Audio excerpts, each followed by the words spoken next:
Baik, di sini saya akan menjelaskan aliran pendidikan modern. Aliran pendidikan modern terdiri dari 6 aliran. Aliran pertama yaitu aliran progresivisme. Progresivisme adalah gerakan pendidikan yang mengutamakan penyelenggaraan pendidikan di sekolah yang berpusat pada anak sebagai reaksi terhadap pelaksanaan pendidikan yang masih berpusat pada guru atau berpusat pada bahan pelajaran. Kurikulum progresivisme adalah kurikulum yang tidak beku dan dapat direvisi sehingga yang cocok adalah kurikulum yang berpusat pada pengalaman. Menurut aliran progresivisme, kurikulum hendaknya tidak universal melainkan berbeda-beda berdasarkan kondisi yang ada. Dan untuk tujuan pendidikan dalam aliran progresivisme ini adalah melatih anak agar kelak dapat bekerja secara sistematis, mencintai kerja dan bekerja dengan otak dan hati. Untuk mencapai tujuan tersebut, pendidikan seharusnya merupakan pengembangan sepenuhnya bakat dan minat setiap anak.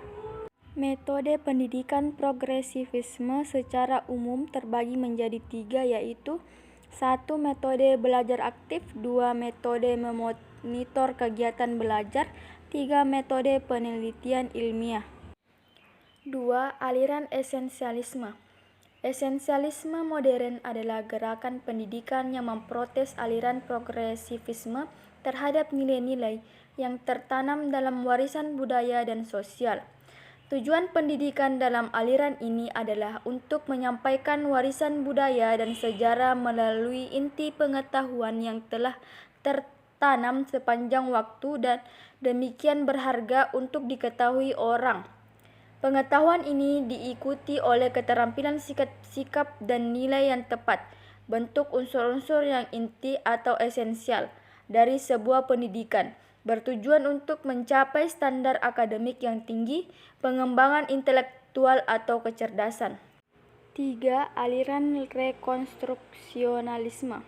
Rekonstruksionalisme memandang pendidikan sebagai rekonstruksi pengalaman, yaitu pengalaman yang berlangsung terus dalam hidup. Sekolah yang menjadi tempat berlangsungnya pendidikan haruslah menjadi gambaran kecil dari kehidupan sosial di masyarakat. Sekolah-sekolah rekonstruksional berfungsi sebagai lembaga utama untuk melakukan perubahan sosial, ekonomi, dan politik dalam masyarakat.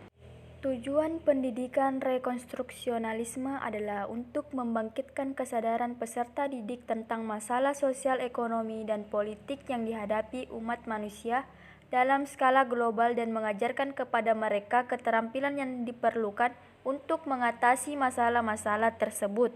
4. Aliran konstruktivisme.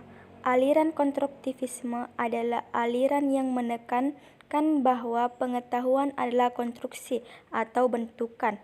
Menurut pendapat Jean Piaget melalui teori perkembangan kognitif berkata bahwa pengetahuan merupakan interaksi kontinu antara individu satu dengan lingkungan lainnya. Jean juga berpendapat bahwa perkembangan kognitif dipengaruhi oleh 3 proses dasar yaitu 1. Asimilasi, 2. Akomodasi, 3. Ekuilibrasi.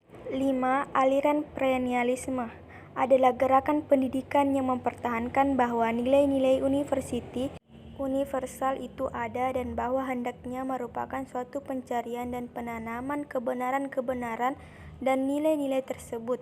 Guru mempunyai peranan dominan dalam menyelenggarakan kegiatan belajar mengajar di kelas. Menurut perennialisme, ilmu pengetahuan merupakan filsafat yang tertinggi karena dengan ilmu pengetahuanlah seorang dapat berpikir secara induktif. 6. Aliran idealisme. Aliran ini merupakan suatu aliran ilmu filsafat yang mengagungkan jiwa. Jiwa adalah gambaran asli yang semata-mata bersifat rohani dan terletak di antara gambaran asli atau cita dengan bayangan dunia yang ditangkap oleh panca indera. Pertemuan antara jiwa dan cita menghadirkan suatu angan-angan yaitu ide. Tujuan pendidikan menurut paham idealisme terbagi atas 3 hal. 1. Tujuan untuk individual, 2. Tujuan untuk masyarakat, dan ketiga tujuan campuran antara keduanya. Itulah tadi pemaparan materi dari saya. mengenai aliran pendidikan modern. Kurang dan lebihnya mohon dimaafkan. Wassalamualaikum warahmatullahi wabarakatuh.